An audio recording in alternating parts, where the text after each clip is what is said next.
Bonjour et bienvenue. Aujourd'hui, on va s'intéresser à une facette de l'énergie nucléaire qu'on ne voit pas toujours, tout ce qui touche à la santé et à l'environnement. C'est vraiment là que se joue l'immense responsabilité qui va avec cette technologie. Alors voilà, le nucléaire, c'est un peu une histoire à deux visages. D'un côté, on a cette promesse incroyable, une énergie massive, sans carbone. Mais de l'autre, il y a des risques bien spécifiques. Les rayonnements, les déchets qui durent une éternité, tout ça demande une gestion ultra rigoureuse. C'est ce grand écart qu'on va décortiquer ensemble. Alors, au programme aujourd'hui, on va commencer par les grands défis du nucléaire. Ensuite, on parlera rayonnement et radioprotection, puis on regardera l'empreinte environnementale, la fameuse gestion des déchets radioactifs, et pour finir, comment on prévient et on gère les risques. On commence donc avec notre première partie, les défis principaux du nucléaire, au-delà de la simple centrale électrique. Parce que oui, produire de l'électricité, c'est une chose, mais le nucléaire, c'est aussi un engagement sur des centaines, voire des milliers d'années. Pensez juste à la gestion des déchets ou à la sûreté. C'est vraiment cette dimension, cette vision à très long terme qui est au cœur du sujet. Passons maintenant au deuxième point, rayonnement et radioprotection, ou comment maîtriser l'invisible. C'est tout le paradoxe du nucléaire, non? Ce qui produit l'énergie est aussi ce qui représente le risque principal. Eh bien, toute la réponse, elle se trouve dans une science bien précise, la radioprotection. Alors, un rayonnement ionisant, c'est quoi exactement? En gros, c'est de l'énergie, mais une énergie tellement puissante qu'elle peut carrément aller bousculer les atomes, leur arracher des électrons. Et c'est justement cette capacité à changer les choses à l'échelle moléculaire qui fait qu'on peut s'en servir, mais aussi qu'on doit s'en protéger très sérieusement. Et pour gérer ce risque, il n'y a pas de place pour l'improvisation. Tout repose sur trois grands principes, trois piliers. Le premier, c'est la justification. On n'utilise pas les rayonnements si le bénéfice n'est pas clairement supérieur au risque. Logique. Le deuxième, c'est l'optimisation. On cherche toujours à réduire l'exposition au niveau le plus bas qu'on puisse raisonnablement atteindre. C'est le fameux principe ALARA. Et enfin, le troisième pilier, la limitation. Il y a des limites de dose très strictes fixées par la réglementation et on ne les dépasse jamais. Et ça nous amène à une idée absolument centrale. Le danger des rayonnements, c'est une question de dosage. C'est un peu comme pour beaucoup de choses dans la vie finalement. Le problème, ce n'est pas tant la substance en elle-même, mais la quantité. Et en maîtrisant la dose, on transforme une peur un peu abstraite en un risque qu'on peut mesurer, quantifier et donc gérer. Allez, on avance. Troisième chapitre, l'empreinte nucléaire. Là, on va se poser une question simple. En fonctionnement normal, au jour le jour, quel est l'impact d'une centrale sur son environnement? Bon, il faut savoir qu'une installation nucléaire, même quand tout va bien, a des rejets. Mais attention, ce sont des rejets qui sont prévus, mesurés et contrôlés. Là, on a un exemple avec les effluents radioactifs annuels qui viennent du retraitement du combustible. Alors oui, les chiffres comme 4 500 000 gigabecquerels pour le krypton 85, ça peut impressionner. Mais il faut bien comprendre que tout ça est très réglementé pour s'assurer que l'impact sur l'environnement et la santé reste largement en dessous des seuils de danger.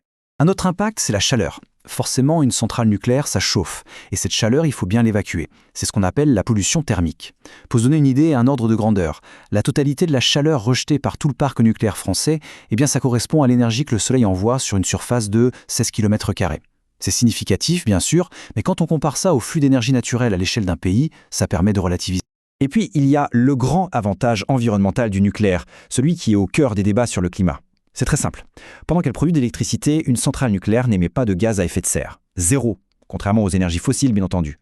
On en arrive maintenant au quatrième point, et c'est peut-être le sujet le plus sensible, celui qui revient tout le temps sur la table, la gestion des déchets radioactifs. C'est vraiment le défi majeur, la responsabilité qui s'étend sur des millénaires et qui est emblématique de cette énergie. Alors, dans ces fameux déchets de haute activité, il faut distinguer deux grandes familles. D'abord, il y a les produits de fission.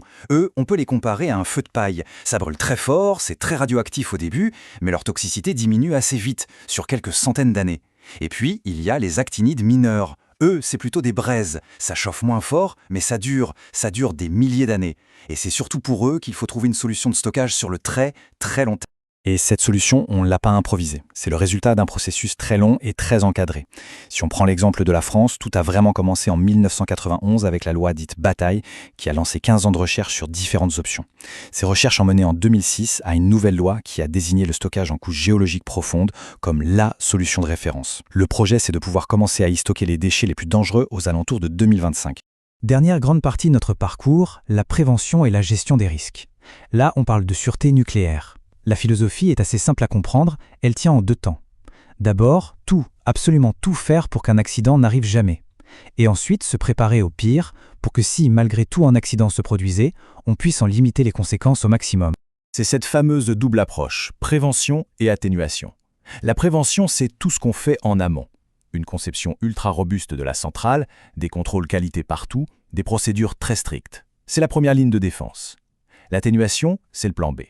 C'est l'idée que même si un accident improbable se produit, on a prévu des parades. Le bâtiment de confinement qui est là pour retenir la radioactivité, l'organisation de crise pour gérer la situation, c'est la ceinture de sécurité en quelque sorte. D'ailleurs, à propos d'accidents, il y a ce mythe qu'on entend parfois, popularisé par le cinéma, le syndrome chinois. L'idée que le cœur d'un réacteur en fusion pourrait traverser le sol et même toute la planète. Bon, il faut le dire clairement, les sources techniques sont formelles, ce n'est pas un scénario plausible. C'est physiquement impossible. Ce qui se passerait en réalité, c'est que le combustible fondu, le corium, attaquerait le béton sous le réacteur, s'étalerait, perdrait sa chaleur et finirait par se solidifier sur place. Un autre type de risque, moins connu du grand public, c'est ce qu'on appelle l'accident de criticité. Pour faire simple, c'est une réaction en chaîne qui démarrait de façon incontrôlée, mais en dehors du réacteur, par exemple dans une usine de combustible ou de retraitement. Pour éviter ça, il y a toute une série de verrous. On joue sur la forme des conteneurs, sur la quantité de matière qu'on met dedans, on utilise des matériaux qui mangent les neutrons et on contrôle très précisément la présence d'eau qui peut faciliter la réaction. Et au final, on en revient toujours à cette question fondamentale. D'un côté, on a une puissance immense, capable de produire massivement de l'électricité sans carbone. De l'autre, une responsabilité tout aussi immense. Cet engagement de très longue durée, cette gestion sur des siècles, est-ce que c'est ça finalement le véritable prix à payer pour cette énergie ? C'est tout le cœur du débat sur l'avenir du nucléaire.